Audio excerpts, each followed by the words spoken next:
Hi all, എല്ലാവർക്കും നമസ്കാരം. അറിവിന്റെ പേടകത്തിലേക്ക് എല്ലാവർക്കും സ്വാഗതം.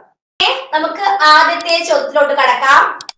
INC-യുടെ രൂപീകരണം സംബന്ധിച്ച ശരിയായ വസ്തുതകൾ വിലയിരുത്തുക. അല്ലെ, ആദ്യത്തെ നമ്മുടെ ടോപ്പിക്കാണ് ഇന്ത്യൻ നാഷണൽ കോൺഗ്രസ്. അല്ലെ, അപ്പൊ INC-യുടെ രൂപീകരണവുമായി ബന്ധപ്പെട്ട ശരിയായ പ്രസ്താവനകൾ അല്ലെങ്കിൽ വസ്തുതകൾ വിലയിരുത്തുക. ഇതാണ് ആദ്യത്തെ ചോദ്യം. ഏതാണ്? നമുക്ക് നോക്കാം ഏതാണ് ശരി ഉത്തരവെന്ന്. 1885 ഡിസംബർ 25-നാണ് INC രൂപം കൊണ്ടത്. ശരിയാണോ? തെറ്റാണ്. 1885 ശരിയാണ്, ഡിസംബറും ശരിയാണ്, 25 അല്ല, 28-നാണ് രൂപം കൊണ്ടത്. INC-യുടെ പിതാവ് എന്നറിയപ്പെടുന്നത് ദാദാഭായ് നവറോജിയാണ്. ശരിയാണോ? തെറ്റാണ്. ആരാണ്? അതായത് INC-യുടെ പിതാവ് എന്നറിയപ്പെടുന്നത് AO ഹ്യൂം ആണ്. AO ഹ്യൂം ആണ് INC-യുടെ പിതാവ് എന്നറിയപ്പെടുന്നത്. ദാദാഭായ് നവറോജി അല്ല. അല്ലെ, അദ്ദേഹം എന്താണ്? ചോർച്ച സിദ്ധാന്തവുമായി ബന്ധപ്പെട്ട വ്യക്തിയാണ്. Poverty and un British rule India എന്ന് പറയുന്ന വളരെ പ്രശസ്തമായിട്ടുള്ള പലതവണ PSC-ക്ക് ആവർത്തിച്ച് ചോദിച്ചൊരു ചോദ്യമായിരുന്നു poverty and un British rule India എന്ന് പറയുന്ന പുസ്തകം ആരുടേതാണെന്ന്. അപ്പൊ ദാദാഭായ് നവറോജി അതുമായി ബന്ധപ്പെട്ട വ്യക്തിയാണ്. INC-യുടെ ആദ്യത്തെ സമ്മേളന വേദി പൂനെയിലെ ഗോകുൽദാസ് തേജ്പാൽ കോളേജ് ആണ്. പൂനെയിലാണോ ഗോകുൽദാസ് തേജ്പാൽ കോളേജ്? അല്ല. എവിടെയാണ്? ബോംബെയിലാണ്. എവിടെയാണ്? പൂനെയിലല്ല, ബോംബെയിലാണ് INC-യുടെ ആദ്യത്തെ സമ്മേളനം നടക്കുന്നത്. അതും തെറ്റാണ്.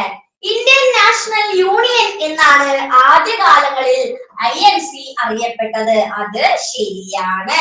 ഓക്കെ അല്ലേ? അപ്പൊ ഏതാണ് ശരി ഉത്തരം? ഓപ്ഷൻ സി ആണ് നമ്മുടെ ശരി ഉത്തരം. 4 മാത്രമാണ് ഈ തന്നിരിക്കുന്നതിൽ ശരിയായ പ്രസ്താവന. അല്ലെ, INC എന്ന് പറയുമ്പോൾ നമുക്ക് ഓർമ്മ വരുന്ന കാര്യങ്ങൾ എന്തൊക്കെയാണ്? അല്ലെ, നമ്മളുടെ സ്വാതന്ത്ര്യവുമായി ബന്ധപ്പെട്ട് അല്ലെങ്കിൽ അതിന് മുൻപേ ഉള്ള ഒരു കാലഘട്ടത്തില് നമുക്ക് ഇന്ത്യക്ക് സ്വാതന്ത്ര്യം കിട്ടപ്പോ അല്ലെങ്കിൽ ഇന്ത്യയുടെ സ്വാതന്ത്ര്യത്തിന് വേണ്ടി പോരാടിയ ഒരു പ്രധാനപ്പെട്ട സംഘടനയായിരുന്നു INC. അല്ലെ, അത് മാത്രമല്ല INC-യുമായി ബന്ധപ്പെട്ട് നമ്മൾ ആദ്യം ആലോചിക്കുന്ന കാര്യം എന്താണ്? INC-യുമായി ബന്ധപ്പെട്ട ഒരു സിദ്ധാന്തം ഉണ്ട്. അല്ലെ, അതെന്താണ്? സുരക്ഷാ വാൽവ് സിദ്ധാന്തം അല്ലെങ്കിൽ സേഫ്റ്റി വാൽവ് തിയറി എന്നറിയപ്പെടുന്നു. അല്ലെ, ദാദാഭായ് നവറോജി ആരാണ്? INC-യുടെ ആദ്യത്തെ പ്രസിഡന്റ് ആണ്. ആര്? ദാദാഭായ് നവറോജി. ഓക്കെ, അത് മാത്രല്ല ഈ ഒരു INC-യുടെ ആദ്യത്തെ സമ്മേളനത്തിൽ പങ്കെടുത്ത ആദ്യത്തെ മലയാളിയാണ് ബാരിസ്റ്റർ GP പിള്ള. ഓക്കെ അല്ലേ? ഇപ്പൊ നമ്മുടെ ഇന്ത്യയിൽ സ്വാതന്ത്ര്യ ആ കാലഘട്ടത്തിലും സ്വാതന്ത്ര്യാനന്തര കാലഘട്ടത്തിലും INC-യും അതിന്റെ പ്രാധാന്യമൊക്കെ നമുക്ക് വളരെ സുപരിചിതമായിട്ടുള്ള കാര്യമാണ്. അല്ലെ, അടുത്ത ചോദ്യത്തോട്ട് കിടക്കാം. അടുത്ത ചോദ്യം, താഴെ തന്നിരിക്കുന്നവയിൽ നിന്നും ശരിയായ പ്രസ്താവന തിരഞ്ഞെടുക്കുക. വേഗം തിരഞ്ഞെടുത്തോളൂ. താഴെ തന്നിരിക്കുന്ന പ്രസ്താവനകൾ ഏതൊക്കെയാണ് ശരിയെന്ന്? ഏതൊക്കെയാണ് ശരിയായ പ്രസ്താവന? കോൺഗ്രസിന് ആദ്യമായിട്ട് ഒരു ഭരണഘടന തയ്യാറാക്കിയ സമ്മേളനമാണ് 1908-ലെ മദ്രാസ് സമ്മേളനം. ശരിയാണോ? ശരിയാണ്. അല്ലെ, അടുത്ത പ്രസ്താവന നോക്കൂ. ഇന്ത്യ സ്വാതന്ത്ര്യമാകുമ്പോൾ INC-യുടെ പ്രസിഡന്റ് JB കൃപലാനിയാണ്. അതും ശരിയാണ്. 1947 ഇന്ത്യക്ക് സ്വാതന്ത്ര്യം കിട്ടുമ്പോഴേ നമ്മുടെ INC ഇന്ത്യൻ നാഷണൽ കോൺഗ്രസിന്റെ പ്രസിഡന്റ് ആരായിരുന്നു? JB കൃപലാനി ആണ്. നോക്കൂ, സ്വതന്ത്ര ഇന്ത്യയിൽ കോൺഗ്രസ് പ്രസിഡന്റായ ആദ്യത്തെ വനിതയാണ് ആര്? സരോജിനി നായിഡു. ശരിയാണോ? അല്ല. ആരാണ്? ഇന്ദിരാഗാന്ധിയാണ്. ഓക്കെ, സരോജിനി നായിഡു അല്ല, ഇന്ദിരാഗാന്ധിയാണ് സ്വതന്ത്ര ഇന്ത്യയിലെ കോൺഗ്രസ് പ്രസിഡന്റ് ആയിട്ടുള്ള ആദ്യത്തെ വനിത. അടുത്ത പ്രസ്താവന നോക്കൂ. സ്വാതന്ത്ര്യത്തിന് മുൻപ് ഏറ്റവും കൂടുതൽ INC സമ്മേളനങ്ങൾക്ക് വേദിയായത് ന്യൂഡൽഹിയാണ്. ശരിയാണോ? തെറ്റാണ്. എവിടെയാണ്? കൊൽക്കത്ത ആണ്. അല്ലെ, ഏറ്റവും കൂടുതൽ INC സമ്മേളനങ്ങൾക്ക് വേദിയാകുന്ന ഒരു സംസ്ഥാനമാണ് ഏത്? കൊൽക്കത്ത. അല്ലെ, ഏറ്റവും കൂടുതൽ സമ്മേളനങ്ങൾ നടന്നുകൊണ്ട് തന്നെയായിരുന്നു അത് കൊൽക്കത്തയിലാണ്. അല്ലെ, നമ്മൾ പറഞ്ഞു 1908-ലെ മദ്രാസ് സമ്മേളനത്തിൽ വെച്ചിട്ടാണ് ആദ്യമായിട്ട് എന്ത് വേണമെന്ന് പറഞ്ഞത്.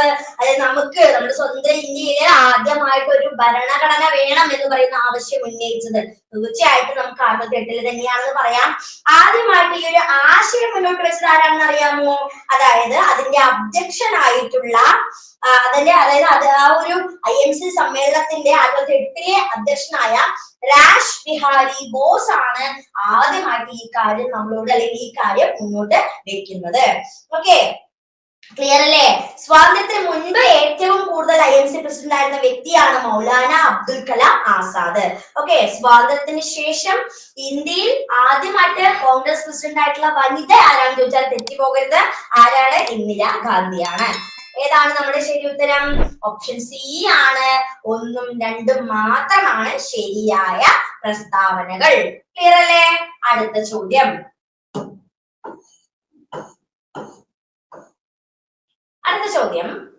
INC-യും അവയുടെ വിശേഷണങ്ങളുമാണ് ചുവടെ കൊടുത്തിരിക്കുന്നത്. അവയിൽ ശരിയായ ജോഡി ഏതാണ് എന്ന് തിരഞ്ഞെടുക്കുക.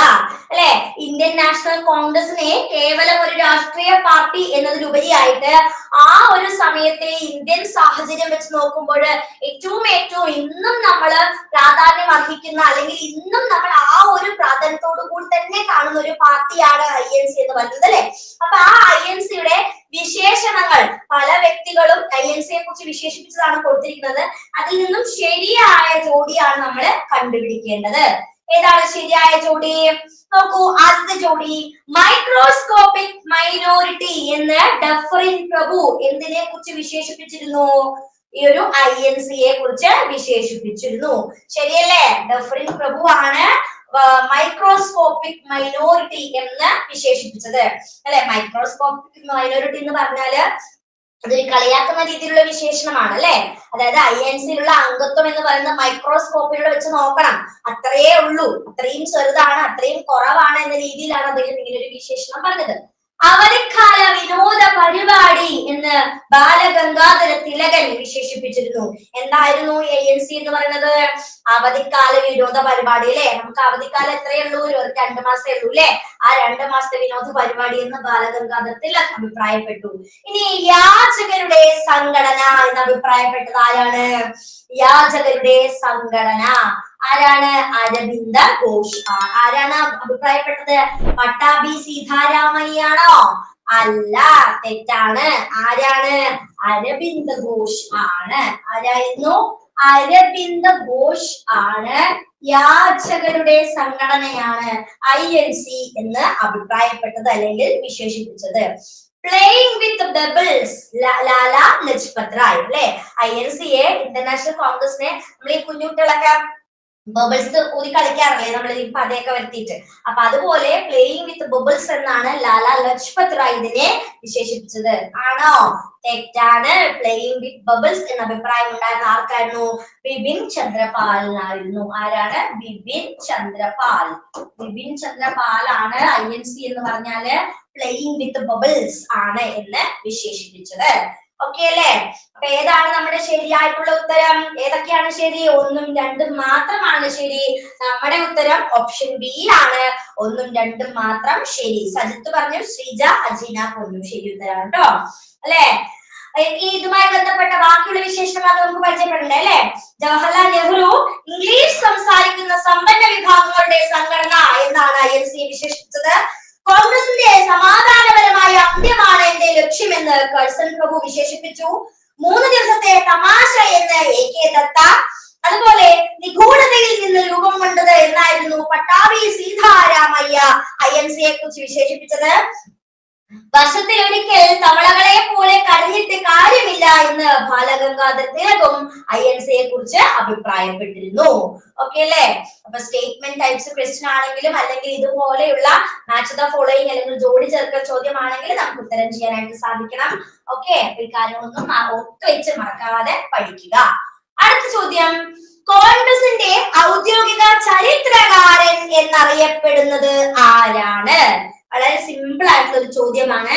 കോൺഗ്രസിന്റെ ഔദ്യോഗിക ചരിത്രകാരൻ എന്ന് അറിയപ്പെടുന്നത് ആര്? ആരാണ് കോൺഗ്രസിന്റെ ഔദ്യോഗിക ചരിത്രകാരൻ എന്ന് അറിയപ്പെടുന്നത്? ആരാണ്? വേഗം പറഞ്ഞേ. അദ്ദേഹത്തിന്റെ പുസ്തകം ഞാൻ വേണമെങ്കിൽ ഒന്ന് പറഞ്ഞു തരാം. History of Indian national Congress എന്ന് പറയുന്ന പുസ്തകം എഴുതിയത് ഇദ്ദേഹമാണ്. അത് മാത്രമല്ല 1939 ത്രിപുര സമ്മേളനത്തിൽ സുഭാഷ് ചന്ദ്ര ബോസിനെതിരെ അദ്ദേഹം മത്സരിച്ചിരുന്നു. INC-യുടെ പ്രസിഡന്റ് സ്ഥാനത്തേക്ക് ആദ്യമായി തെരഞ്ഞെടുപ്പ് നടത്തത് ഈ ഒരു ത്രിപുര സമ്മേളനത്തിലാണ്. ആ ത്രിപുര സമ്മേളനത്തിലാണ് സുഭാഷ് ചന്ദ്രബോസിനെ എതിരേറ്റ വ്യക്തി ഇദ്ദേഹം. ആരാണ്? കുറെ പേര് ആൻസർ കമന്റ് ചെയ്തിട്ടുണ്ട്. ഓപ്ഷൻ സി ആണ് നമ്മുടെ ശരിയായ ഉത്തരം. നിങ്ങൾ എല്ലാവരും പറഞ്ഞ ഉത്തരം എന്താണ്? ശരിയാണ്. പട്ടാഭി സീതാരാമയ്യയാണ് കോൺഗ്രസിന്റെ ഔദ്യോഗിക ചരിത്രകാരൻ എന്ന് അറിയപ്പെടുന്നത്. ക്ലിയർ അല്ലേ? അടുത്ത ചോദ്യം, 1896 കൊൽക്കത്ത സമ്മേളനത്തിന്റെ സവിശേഷത താഴെ പറയുന്നവയിൽ നിന്നും തിരഞ്ഞെടുക്കുക. അല്ലെ, 1896 കൊൽക്കത്ത സമ്മേളനത്തിന്റെ സവിശേഷതകളിൽ നിന്ന് ശരിയായ കാര്യങ്ങൾ മാത്രം തിരഞ്ഞെടുക്കുക. ഏതാണ്? നോക്കിയേ, വന്ദേ മാതരം ആദ്യമായി ആലപിച്ചു. അല്ലെ, വന്ദേ മാതരം ആദ്യമായിട്ട് ആലപിച്ചത് 1896 കൊൽക്കത്ത സമ്മേളനത്തിലാണ്. ശരിയല്ലേ? ശരിയാണ്.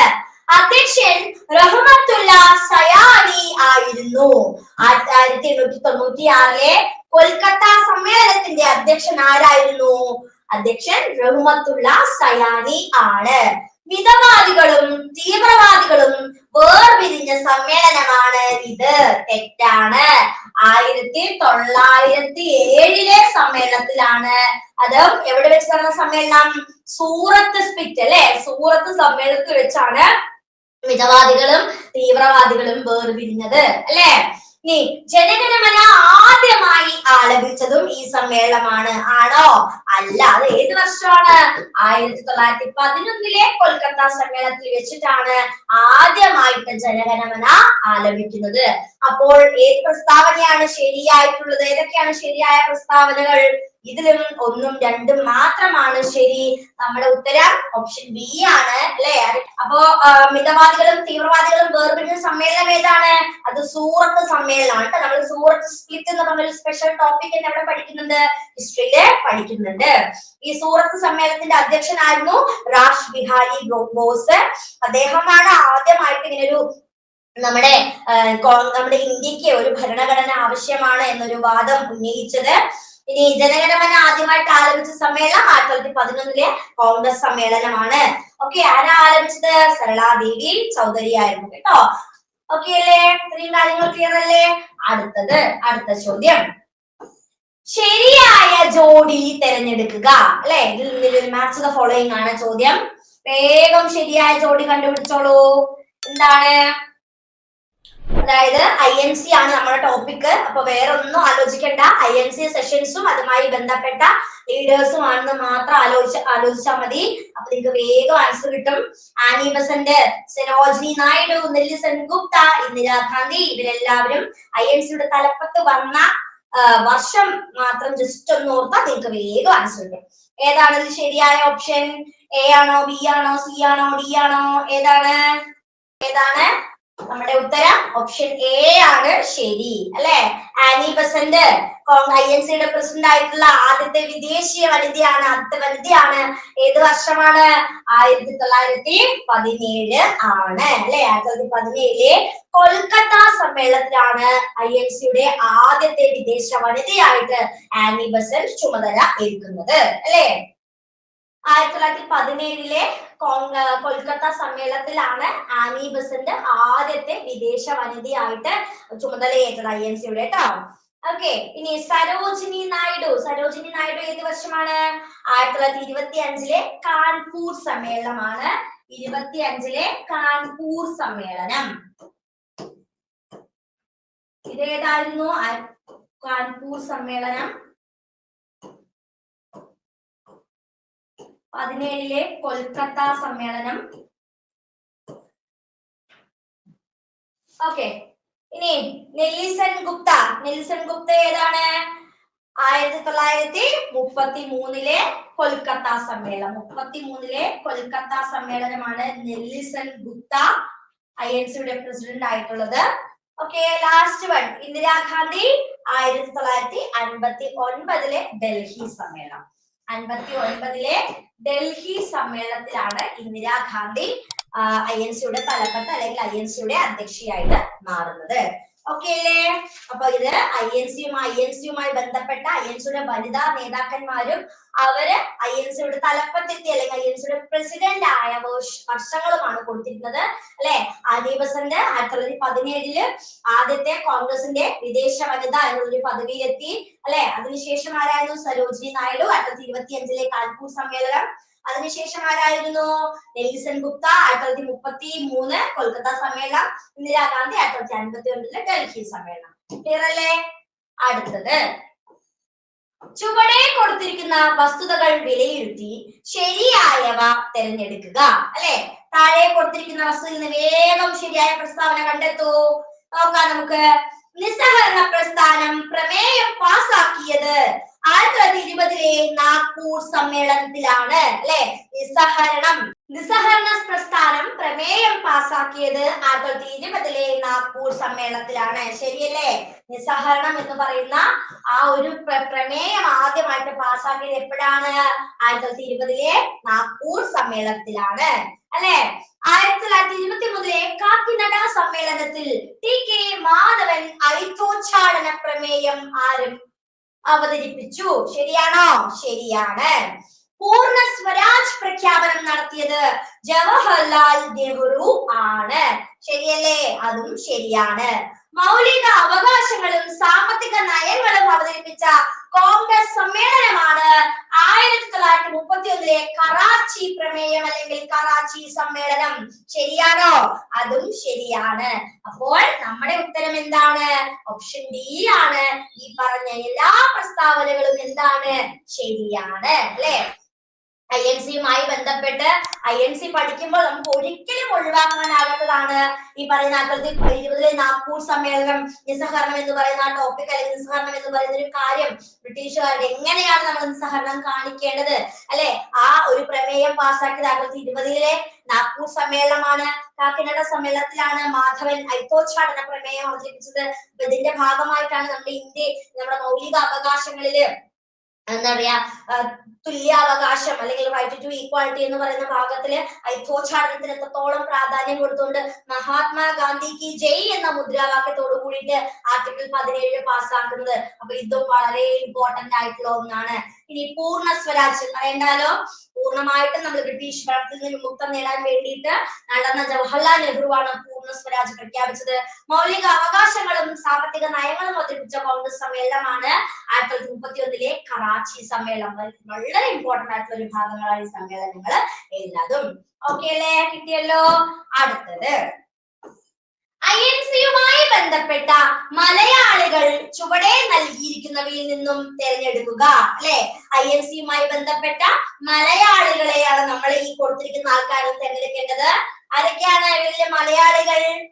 Barrister GP Pillai, C Shankar Nair, TK Madhavan, ഇവരെല്ലാം ആരാണ്? ഏതാണ് ശരിയായിട്ടുള്ള ഉത്തരം? ഏതൊക്കെ മലയാളികളാണ് INC-യുമായി ബന്ധപ്പെട്ടുള്ളത്? ഇവരെല്ലാവരും അല്ലെ.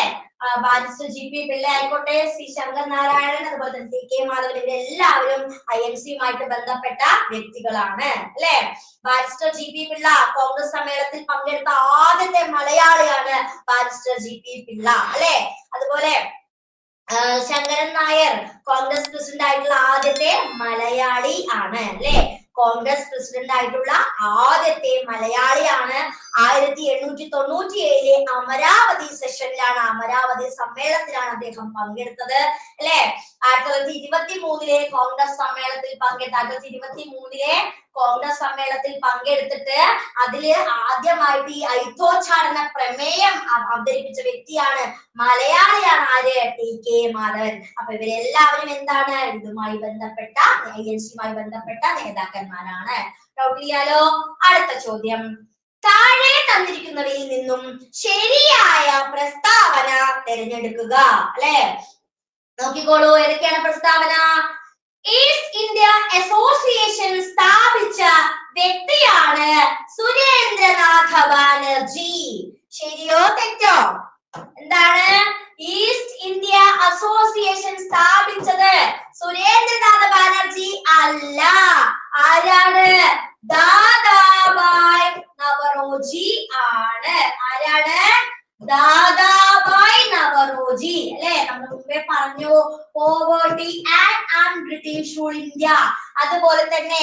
ചോർച്ചാ സിദ്ധാന്തത്തിന്റെയൊക്കെ പ്രമുഖനായിട്ടുള്ള അല്ലെങ്കിൽ കർത്താവായ ദാദാഭായ് നവറോജിയാണ് ഈസ്റ്റ് ഇന്ത്യ അസോസിയേഷൻ സ്ഥാപിച്ചത്.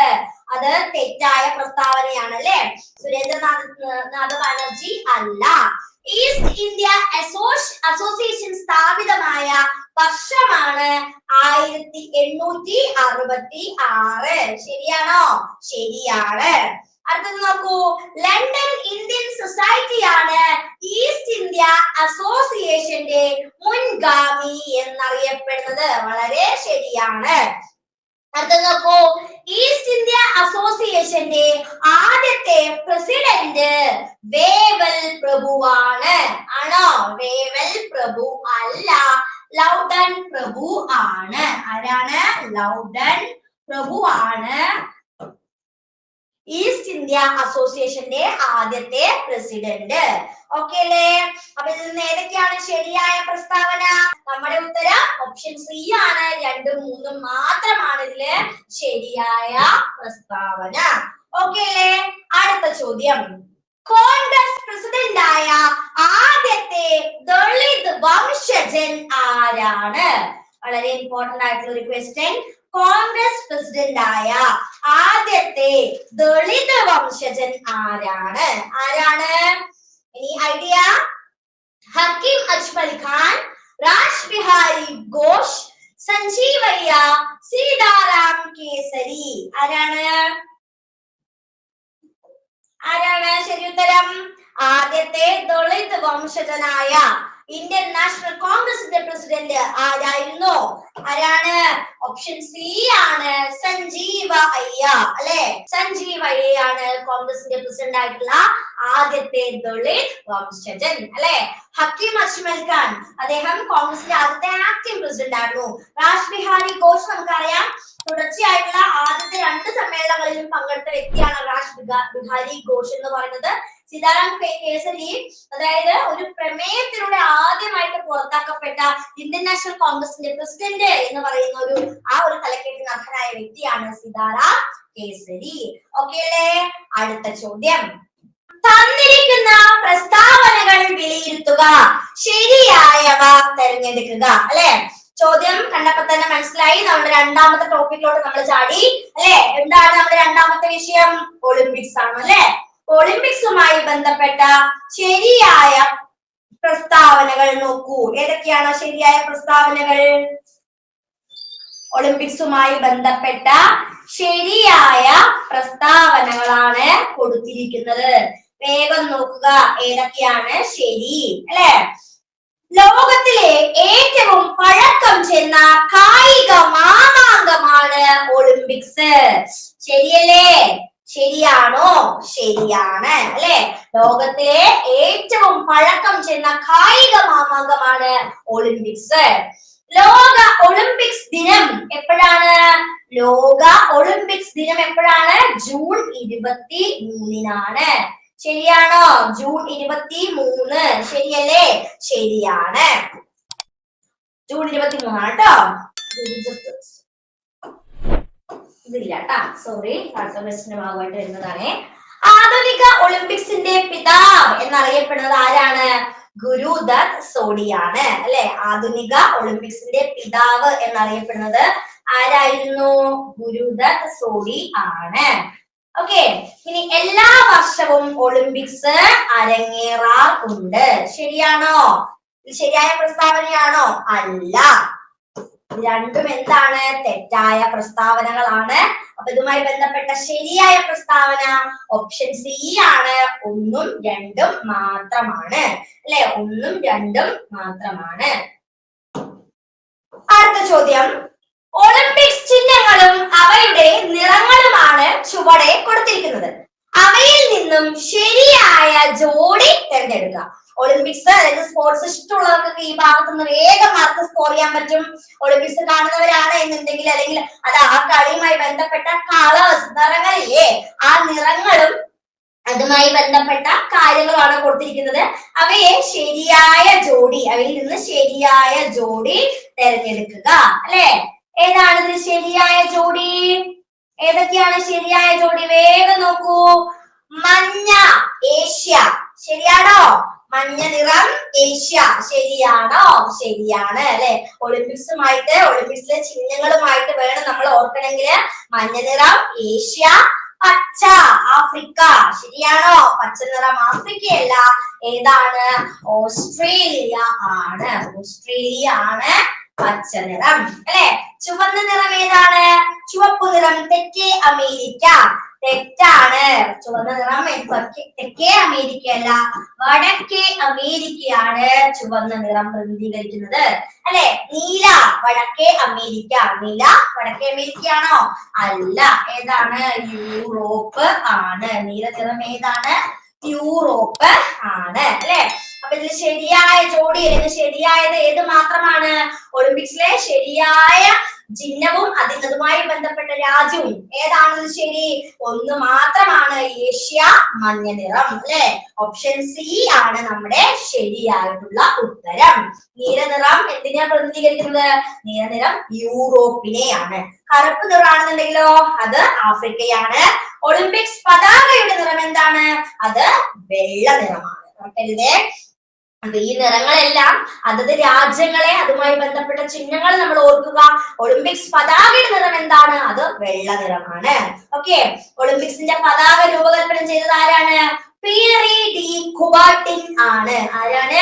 പിയറി ഡി കുബർട്ടിൻ ആണ് ഒളിമ്പിക്സിന്റെ പതാക, വെള്ള നിറത്തിലുള്ള പതാക രൂപകൽപ്പന ചെയ്ത വ്യക്തി. ഓക്കെ അല്ലേ?